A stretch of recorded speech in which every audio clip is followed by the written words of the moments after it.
Bismillahirrahmanirrahim. Assalamualaikum warahmatullahi wabarakatuh. Innal hamdalillah nahmaduhu wa nasta'inuhu wa nastaghfiruh wa na'udzu billahi min shururi anfusina wa min sayyiati a'malina. Man yahdihillahu fala mudilla lahu wa man yudlilhu fala hadiya lahu. Asyhadu an la ilaha illallah wahdahu la syarika lahu wa asyhadu anna Muhammadan abduhu wa rasuluh. Allahumma salli wa sallim wa barik ala abdika wa rasulika Muhammad wa ala alihi wa ashabihi wa man tabi'ahum bi ihsanin ila yaumiddin, amma ba'd. Ikhwah sekalian, para santri dan asatidzah yang semoga dirahmati dan dimuliakan Allah Subhanahu wa taala. Alhamdulillah, di kesempatan siang ini Allah mudahkan kita kembali untuk bersama-sama mempelajari akhlak Rasulullah sallallahu alaihi wasallam, yang mana di kesempatan siang ini akhlak yang akan kita bahas adalah akhlak tawadhu Rasulullah sallallahu alaihi wasallam. Bagaimana beliau sebagai seorang teladan bagi kita, uswah ya bagi kita, memberikan contoh ketawaduannya, kerendahan hatinya di depan para sahabat Nabi sallallahu alaihi wasallam.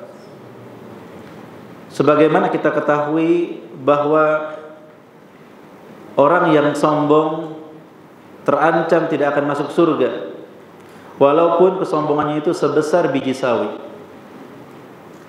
La yadkhulul jannah man kana fi qalbihi mithqalu dzarratin min kibr. Tidak akan masuk surga orang yang di dalam dirinya terdapat kesombongan, walaupun sebesar biji dzarrah yang sangat kecil. Maka Nabi SAW tentunya orang yang paling jauh dari kesombongan. Dan lawan daripada kesombongan tersebut adalah ketawaduan. Bagaimana beliau duduk bersama para sahabat tanpa ada perbedaan antara beliau dengan mereka. Sampai-sampai orang yang belum mengenal beliau sering salah dalam menebak mana Rasulullah, mana sahabat. Karena beliau sama seperti yang lainnya. Duduknya sama, pakaiannya juga sama. Tidak ada pakaian khusus kebesaran yang membedakan antara beliau dengan umatnya. Ya, berkata Abu Dzar dan Abu Hurairah radhiyallahu anhu, kana Rasulullah sallallahu alaihi wasallam yajlisu baina ashabihi fayaji'ul gharibu fala yadri ayyuhum huwa fatalabna ilaihi an naj'ala lahu majlisan ya'rifuhul gharib idza atahu qal fabanayna lahu dukkanan min tin kana yajlisu alaihi. Rasulullah sallallahu alaihi wasallam duduk di tengah para sahabatnya, sama, enggak ada yang membedakan. Maka datanglah orang asing, orang jauh, yang mungkin dia adalah seorang utusan atau orang yang sangat penting, yang dia tidak tahu mana Nabi dan mana yang lainnya. Beliau tidak tahu mana Nabi sallallahu alaihi wasallam. Maka kami pun para sahabat mengusulkan, meminta kepada Nabi agar kami buatkan bagi beliau satu tempat duduk yang jika orang jauh datang maka akan mengenali beliau. Bukan permintaan dari Rasulullah sallallahu alaihi wasallam, tetapi para sahabat yang mengusulkan agar kelihatan, yang pertama, yang kedua agar ketahuan yang mana Rasulullah sallallahu alaihi wasallam. Maka kami pun setelah mendapatkan izin dari beliau membuatkan bagi beliau tempat yang agak tinggi yang terbuat dari tanah liat untuk Nabi duduk di atasnya. Yang menunjukkan bahwa tidak mengapa seorang pengajar duduk di kursi atau di tempat yang lebih tinggi daripada muridnya. Dengan tujuan yang pertama supaya kelihatan siapa yang berbicara. Ya kadang-kadang kalau jumlahnya banyak, ya dari belakang nggak kelihatan mana yang bicaranya, siapa. Dan yang kedua untuk dikenali. Oh, yang bicaranya itu si fulan. Ya sering kalau di antara hadirin misalnya ada yang bicara tapi nggak nunjuk tangan atau nggak berdiri. Mana yang bicara ini? Coba mana yang bicara? Ya sering kita begitu. Maka tujuan daripada adanya kursi atau adanya tempat yang lebih tinggi bukan karena merasa lebih hebat, karena sombong, tetapi untuk tujuan maslahat tadi, agar terlihat ya dan dikenali. Dan ketika Rasulullah SAW hijrah dari Mekah ke Madinah, ya ketika masuk kota Madinah, kaum Ansor menyambut kedatangan Nabi SAW dan Abu Bakar. Namun sebagian mereka yang belum pernah melihat Rasulullah nggak tahu ini yang mana nih. Bahkan sebagian mereka mengira ini Abu Bakar itu adalah Rasulullah. Ya mereka tidak tahu. Sampai akhirnya Abu Bakar menaungi Nabi SAW dengan selendangnya, orang baru tahu, oh itu yang dinaungi pasti Rasulullah. Yang menaunginya Abu Bakar. Ini menunjukkan bahwa tidak ada yang khas, ya yang mencirikan sebagai orang yang besar dari sisi pakaian atau madhar, karena ketawaduan Rasulullah SAW dari sisi penampilan. Kemudian ikhwah sekalian, di antara ketawaduan Rasulullah SAW, beliau itu sering menggunakan himar dalam perjalanannya. Himar itu keledai, alat transportasi di bawah onta dan di bawah kuda. Ya kalau kita di sini alat transportasi mungkin ada motor, ada mobil, motornya juga beraneka ragam. Ya, motor 3 jutaan ada nggak? Motor 3 jutaan ada nggak? Yang second ya? Ya, yang second tanpa spion. Ya, ada motor yang murah, menengah, ada yang mahal gitu. Mobil juga sama, ada yang murah, ada yang menengah, ada yang mahal. Dan transportasi mungkin ada sampai jet pribadi. Nah, Nabi SAW sering menggunakan himar, alat transportasi yang murah. Ya, jadi kita pun perlu meniru beliau. Ada saatnya kita menggunakan alat-alat transportasi yang sederhana dan tidak perlu malu dan tidak perlu merasa minder. Ya, agar apa? Agar kita terbiasa terhindar daripada kesombongan. Jangan selalu tampil mewah. Kita harus lebih sering sederhana daripada mewah. Al-badadatu minal iman. Kesederhanaan itu bagian daripada iman. Dan ada yang menjelaskan bahwa yang dimaksud sederhana adalah kita menggunakan sesuai dengan kemampuan. Bukan masalah kita pakai baju bagus, pakai sendal bagus, atau pakai kendaraan bagus, kalau memang kita mampu dan kita memilikinya. Yang jadi masalah adalah kalau kita memaksakan diri. Pakai sendal bagus punya orang, pakai baju bagus hasil minjem, pakai mobil bagus hasil ngutang. Ya. Kalau kita sesuai dengan kemampuan, kata Rasulullah apa? Ketika seseorang bertanya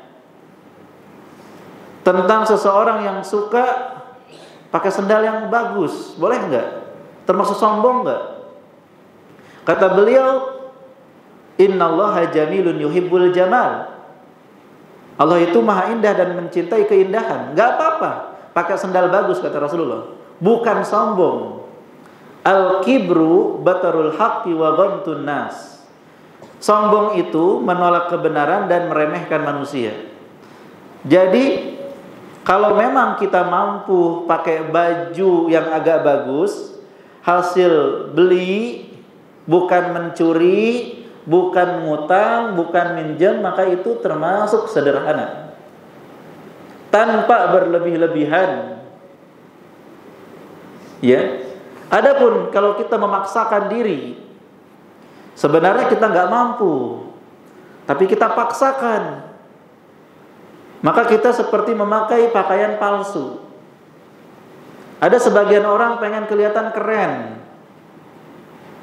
datang ke toko baju, dipakai labelnya dimasukin, terus dia berfoto cekrek, diupload, seakan-akan dia pakai, padahal itu cuman nyoba. Dibeli enggak, fotonya sudah dapat. Ya, ada sebagian orang ingin terlihat tampil keren, berfoto di belakang mobil, mobilnya mobil siapa nggak tahu. Ya, kemudian seakan-akan punya rumah yang bagus, padahal bukan punya dia. Nah, itu yang tidak diperbolehkan. Tetapi orang yang memiliki, mendapatkan rizki dari Allah Subhanahu wa taala, sesungguhnya Allah sangat mencintai ketika seorang hamba menampakkan pengaruh nikmatnya. Ya, ketika hamba dapat nikmat, maka apa pengaruhnya nikmat dari hamba tersebut? Jangan sampai punya uang tapi baju compang-camping. Dia mampu beli baju, tapi dia gak mau beli baju saking bakhilnya. Dia biarkan terlihat sebagai orang yang miskin dan kekurangan. Itu bukan zuhud, itu bukan sederhana. Justru itu kurang menampakkan nikmat Allah Subhanahu wa taala. Allah berfirman, wa amma bi ni'mati rabbika fahaddits. Adapun dengan nikmat Rabbmu maka ceritakanlah.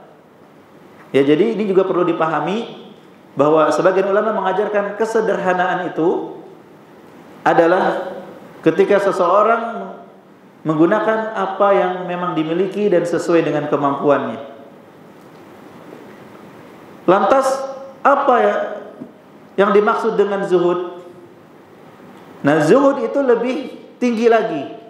Ketika dia mengetahui tidak bermanfaat bagi akhirat, maka dia tinggalkan. Dan apa yang dimaksud dengan waro'? Meninggalkan sesuatu yang dia khawatirkan membahayakan akhirat. Ya, jadi sederhana itu sesuai dengan kemampuan. Zuhud meninggalkan sesuatu yang gak bermanfaat bagi akhirat. Waro' meninggalkan sesuatu yang dikhawatirkan membahayakan akhirat. Ada sedikit perbedaan di situ. Ya. Jadi ikhwah sekalian, apakah boleh kita menggunakan jam tangan yang agak bagus? Ataukah kita harus beli yang murah-murah aja? Apa yang dimaksud dengan sederhana? Tergantung kemampuan kita. Kita mampu beli jam tangan harga sekian, belilah. Gak mampu yang harga sekian, maka sesuai dengan kemampuan kita. Ya, jangan sampai kita memaksakan diri ingin memiliki sesuatu di luar kemampuan kita. Kemudian ada seseorang bertemu dengan Nabi Sallallahu Alaihi Wasallam dalam kondisi gemetar karena grogi. Ya, kata Rasulullah, hawin alaika, fa inni lastu bimalikin, innama ana ibnu mra'atin ta'kulul qadiyah atau ta'kulul qadid. Tenangkan dirimu, sesungguhnya aku bukan seorang raja. Aku hanyalah anak seorang wanita yang memakan daging yang dikeringkan, sama seperti kalian. Ya, kalau kita mungkin, aku bukan siapa-siapa, aku cuma seseorang anak dari seorang wanita yang makan nasi, bukan makan emas gitu. Jadi nyantai aja ketemu, tidak perlu khawatir, tidak perlu gemetar. Jadi beliau justru tidak ingin orang itu terlalu berlebihan menganggap siapa beliau. Beliau menenangkan orang-orang, tenang, saya ini bukan siapa-siapa. Ya, dalam riwayat yang disebutkan, ana abdun, ana seorang hamba saja. Ya, seorang hamba, bukan yang memiliki kelebihan rububiyah atau uluhiyah sehingga harus sombong di hadapan manusia. Ketika Rasulullah SAW tidur di atas pelepah kurma atau tikar, ya, dan membekas di punggung beliau, para sahabat merasa kasihan. Ya, mereka menyarankan agar dibuatkan yang lebih nyaman tempat tidurnya. Apa kata Rasulullah? Mali walid dunya ma ana fid dunya illa karakibin istadhalla tahta syajarah thumma raha wa tarakaha. Apa urusanku dengan dunia, kata Rasulullah? Aku di dunia ini tidak lain seperti musafir yang bernaung di bawah pohon, setelah itu pergi dan meninggalkannya. Dan terbukti sekarang beliau sudah tidak lagi tidur di pelepah kurma. Beliau meninggal dunia dan pergi meninggalkan dunia. Sama seperti mereka-mereka raja-raja yang tidur di tempat yang empuk, mereka pun pergi meninggalkan dunia ini. Ini Rasulullah SAW yang memiliki sifat ketawaduan yang luar biasa dan juga, ya, zuhud serta tidak bermegah-megahan dalam urusan dunianya. Ikhwah sekalian yang semoga dirahmati dan dimuliakan Allah Subhanahu wa taala. Apakah rumah Rasulullah sangat besar? Walaupun beliau mengatakan bahwa minas sa'adah, termasuk kebahagiaan adalah al-baitul wasi', rumah yang luas. Ya, termasuk kebahagiaan kata beliau rumah yang luas, istri solehah dan kendaraan yang nyaman. Tetapi meskipun beliau mengatakan demikian, bagaimana rumah Rasulullah bersama Aisyah? Sangat sempit, sangat kecil. Atapnya itu nempel ke kepala. Luasnya bagaimana? Saking sempitnya, ketika Rasulullah sholat malam, kalau mau sujud, itu Rasulullah harus menggeser kaki Aisyah. Kaki istrinya digeser, karena beliau mau sujud di situ. Kenapa? Karena memang nggak ada tempat lain. Nggak ada tempat lain. Hanya satu ruangan, di situ ada kasur. Ya, rumah Rasulullah begitu kecil dan sederhana. Demikian ya pembahasan kita di kesempatan ini, untuk selalu hidup sederhana dan juga tawadhu, rendah hati dan tidak sombong, serta tidak merasa malu untuk berteman dengan orang-orang yang miskin dan juga sederhana. Karena Nabi SAW pernah diminta oleh seorang wanita untuk bertemu. Maka kata Rasulullah, ya umma fulan ijlisi fi ayna waqis sarqi syi'ti ajlis ilaih. Wahai ummu fulan, pilihlah tempat manapun di gang-gang Madinah yang kau inginkan, karena sungguh aku akan mengikutimu. Jadi mana saja, berteman dengan siapa saja, termasuk tawadhu, kita mau. Jangan kita merasa orang hebat, merasa pintar, merasa orang kaya, gak mau berteman dengan orang-orang yang di bawah kita. Wallahu a'lam bishawab. Semoga bermanfaat. Jadi jauhkan kita dari kesombongan dan jadikan kita sebagai hamba yang sederhana dan juga tawadhu. Ya, jazakumullahu khairan. Terima kasih atas perhatiannya. Mohon maaf atas kekurangannya. Subhanallahumma bihamdik, asyhadu an la ilaha illa anta, astaghfiruka wa atubu ilaik. Assalamualaikum warahmatullahi wabarakatuh.